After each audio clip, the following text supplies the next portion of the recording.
I have actually potted out quite a few things from here.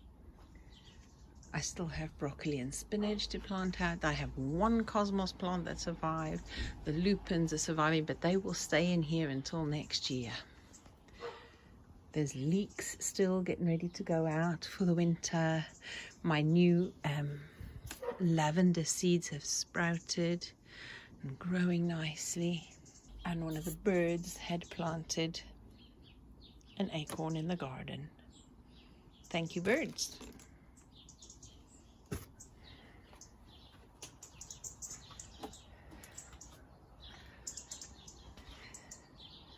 Is it raining lightly enough now that I could venture out with my phone in the rain?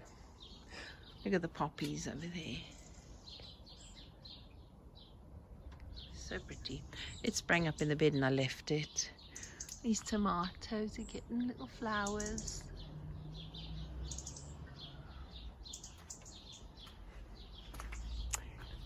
Half the carrots had bolted. I think it's because this soil is so loose, the water just disappears and evaporates out too quickly, and I don't have enough compost to mulch around and stop the evaporation. So a lot of them bolted, but those that survived to stay in, I've made sure I've stayed on top of the watering since then. They seem to be recovering. We've filled in the gaps with onions, little silver skin onions, and I've just planted out some of these cucurbits. I have no idea what they are. I think and I hope that they are gherkins. Parsnips up to there, and then swede. I'm staying on top of the watering of them. I do need to come and tidy up lower leaves to make sure that there is nothing there for the slugs. Stay on top of the watering so that they don't bolt like those did last year without any bulb on the bottom. Hubby put the tomatoes in here for me, in between the carrots that have survived. Not a clue if they go together. I really don't care. They're in there. The garlic, as soon as it's dry again, I think the garlic is almost ready to harvest. Oh dear. I found this that I had in the cupboard for I don't know, it's got to be years, and I've been putting them in the hanging baskets and tubs. Oh, look at that path. South Hill, feverfew. There's dandelions. The borage has got to be moved to the front garden in the beds, in the borders. There are self-propagated strawberries all the way along. There's a little oak tree there. If anybody has a fair bit of land and wants more oak trees, let me know. I couldn't bring myself to put the oak trees out in the compost when they sprung up, so we have bird propagated and us grown on oak trees and so on. Oh, in here we get in a fair bit of raspberries. Blueberries are ripening, blackcurrants are ripening, and I'm coming in every single day to harvest, and the netting has definitely been helpful to prevent us losing too many and too much water getting on and molding everything. Chickpeas are starting to get more flowers, and there are some pods.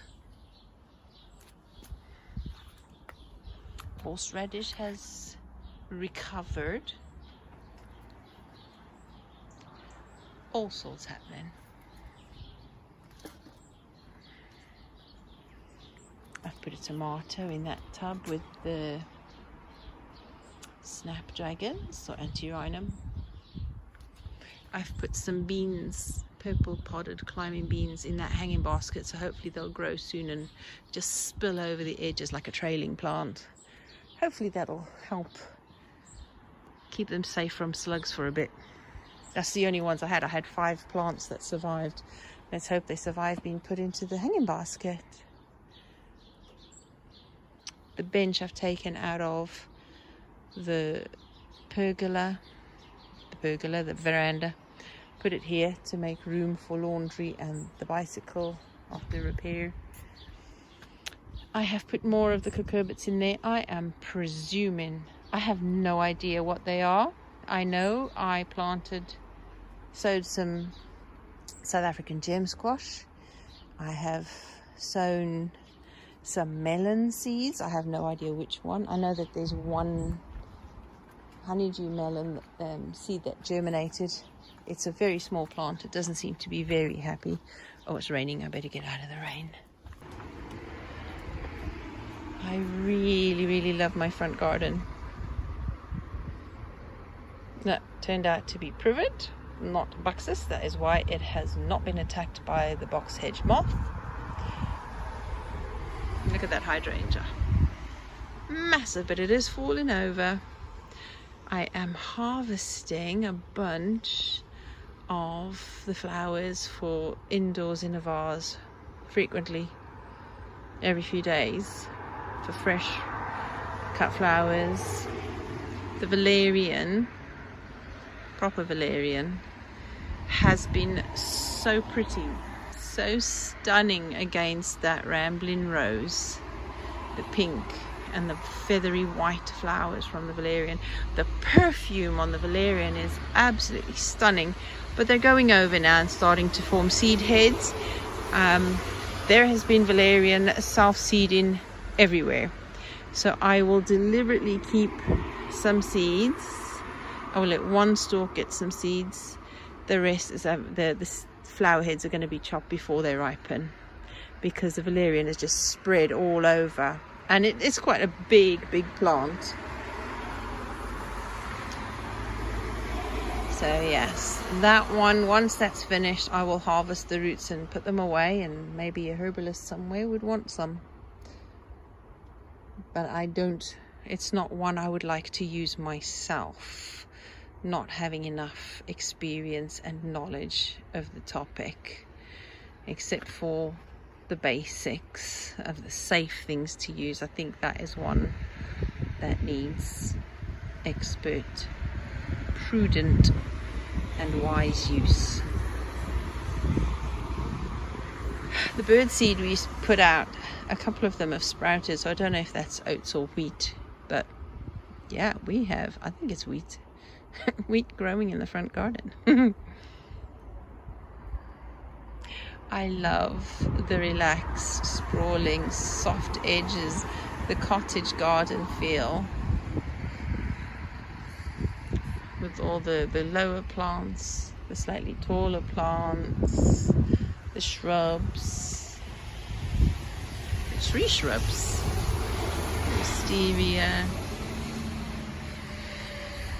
even the sloe. And I do need to cut them lower to keep them shorter so they don't overcrowd the garden and completely block out.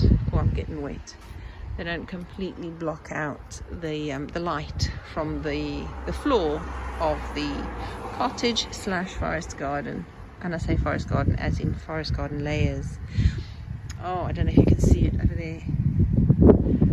Beautiful ladies' bed straw flowers. I let them self-seed and go where they like. Oh, what horrible weather, but still absolutely lovely at the same time. It's amazing, an amazing atmosphere, even with the passing traffic.